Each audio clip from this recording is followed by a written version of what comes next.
Welcome. So I'm going to go over how you can use generative AI to then move that content over to your Google Apps as well as your LMS so that you can use that to then deliver your instruction.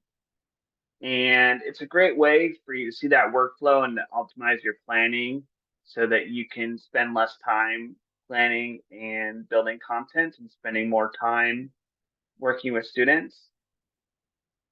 So before we begin, I'll introduce myself. My name is Dr. Matt Rhoads from San Diego, California. I have specialties in ed tech and instruction, and I coach and support teachers on integrating technology into their classrooms. I work with Adult Education Consortium here in North San Diego County, as well as professor at two universities that are local, working with new teachers in dual language programs, as well as with doctoral students, focusing on a lot of our research on edtech and instruction. You can find more about me at matthewrhoads.com. So the objective for today is that you're going to see how I take a variety of different AI tools with the lesson objective in mind, select that tool, generate that content, and then integrate that AI created content into the tools and apps that you use to support your delivery of instruction, whether you're in person, teaching online, or in a blended learning scenario.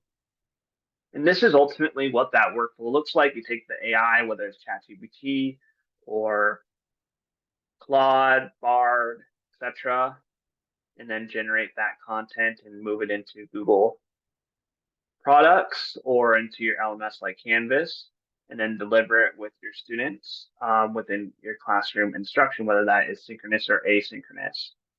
So that's kind of the way that it looks.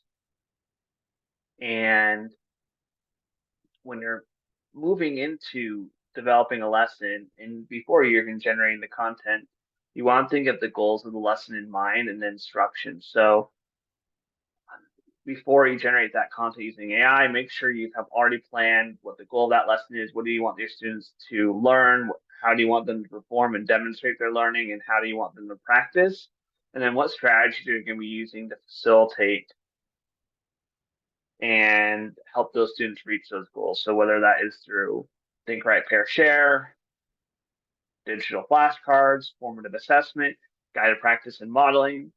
So think about all those strategies that you're going to incorporate into your lesson when you're generating that content, because you need to have those strategies in mind for that lesson so that you can use the AI effectively. So with the lesson objectives in mind and some strategies you have in mind. So let's say we're doing a lesson on health. Students are learning about a variety of different healthcare terms so that they can navigate going to the doctor. So let's go ahead and think about selecting our AI tool to help us generate that content. So maybe we want to generate a list of vocabulary words and their definitions, or developing a graphic organizer, or uploading the standards into one of these tools to then prompt it to then develop the content based on the standards. So think about those types of things when you're selecting these types of content generators. And then also remember, there's a lot of other generative AI tools that you can integrate. So check out futuretools.io and an AI tools list by ISTE. Great list of tools that you can utilize to develop. And I always recommend, if you're looking for free tools, Claude is great because it can upload content here, and then you can prompt it and it can use that content to then help it generate responses. Just know with any generative AI, providing a model of something, whether that is a copy and paste model of something or inserting text or incorporating data into the AI tool, it will generate a better response. If you're doing anything with YouTube, you can use Bard and you can upload the URL here and you can generate questions based on the AI tool here. You can do a wide range of other things here with Bard. But I think the best content that you can generate for our classrooms is through Bing Chat, which is free. I always recommend teachers, if you want to use GPT-4 for free, use Bing Chat. So those are just some of the tools that you may want to utilize. I always recommend to play and practice with a number of them before selecting one. You may have a couple of them in your teaching toolkit that you're using often. So that's what I generally recommend you do. Use the tools that you're most familiar with and where you feel like that you're most effective with.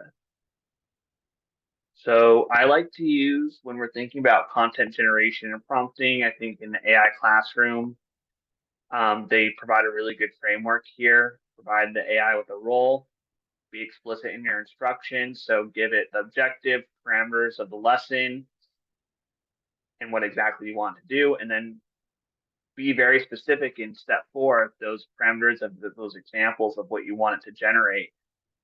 Ensure that you are very specific, and generally the longer the prompt and the more information that you provide the AI, the better. And then once it's done, you can evaluate that content and then determine whether it's accurate or you want to calibrate it further by doing follow-up prompts. So it's really important to just know that that conversation is ongoing. And I also like to use these kind of parameters within my AI generated content usually. So I think the AI Infused Classroom does a good job here with describing these as essentially step number 4 here is the parameters. And then here's an example of this prompt that I can generate. So let me go ahead and copy that into, we'll use Claude.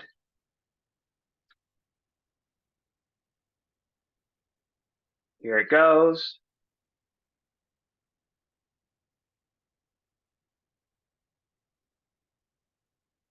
So it's going to generate there. And then I also will, let's just do this on Bard to see what else it will generate.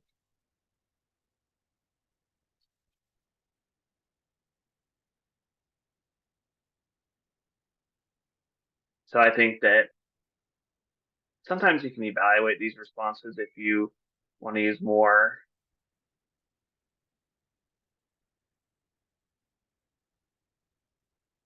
So this gave me more of a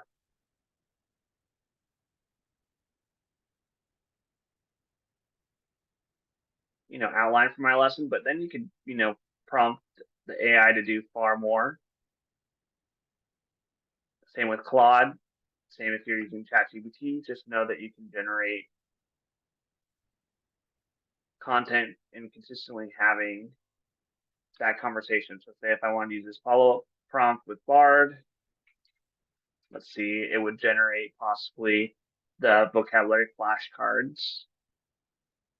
Yep, there it goes. It's developing those flashcards.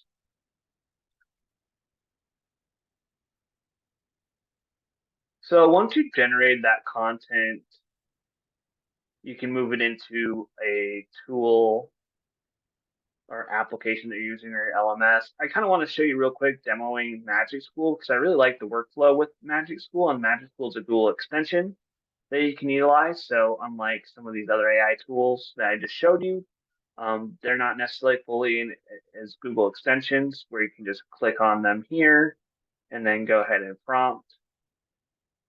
So say that I wanted um, to generate a sentence starter for banking vocabulary.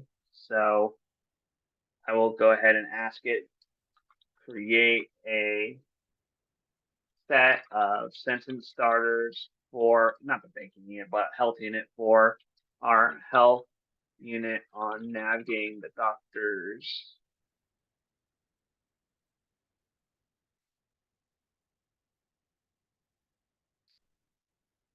Well, if it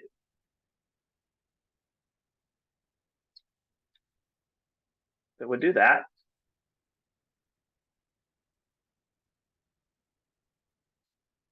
interesting.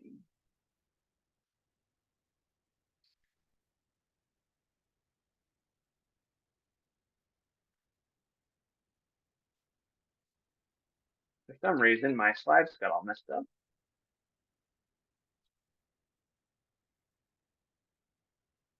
So let's go ahead and try this again. I'm going to refresh my page, and then I'll try it again. So sometimes with all this technology, sometimes refreshing is the best strategy just to get it back on track. So let me go ahead and open up my Magic School. I'm going to say create a list of sentence starters for our health unit on navigating the doctor's office. Be sure to use sentences at the 5th grade reading level. And what I like about this is once I evaluate this, I can go ahead and click on copy here and say I wanted to go onto my slideshow here. Go ahead and do a new slide here. Change the layout to what I would like. Go ahead and paste. And then I can edit from there. So that's just another way of doing it where I go directly into a Google app from a Google extension using an AI tool like Magic School. Or for example, I'd copy and paste over and put it into Canvas for an assignment or into an announcement or page that I'm developing. And that is in essence the workflow that I'm showing is you're developing the content and then you're shifting it over to here, these variety of different tools, and then you're providing the instruction with your students. This is generally how I recommend that you do it. Copy and paste. Copy is plain text when you're working with an AI tool such as Claude, Bard, or ChatGPT. Or you can use a keyboard shortcut Control Shift V, Control Shift C, excuse me, to use the correct copy and pasting over without any of the background shading there. Then finally, you generate the content, you put it into your Google Apps or your LMS, and I just want you to think about, we developed these vocabulary flashcards for retrieval practice so students can build the vocabulary knowledge and what they mean and then begin using them with their classmates, whether it's through dialogue or something else. We can think about if we're developing differentiated reading, we do guided practice with pair reading. Each student responds to discussion questions in writing. So maybe say, for example, the differentiated reading passage is read out loud by 2 students in a pair, and then you develop a couple of questions in a Canvas discussion board on that passage, and they can respond through writing or through audio. And then, for example, maybe you developed a dialogue using these tools, and you want your students to utilize a speed dating dialogue strategy. So one student talks to each student using the dialogue, and then they move on to the next person to then further develop their speaking and communication skills. So that, in essence, is the workflow.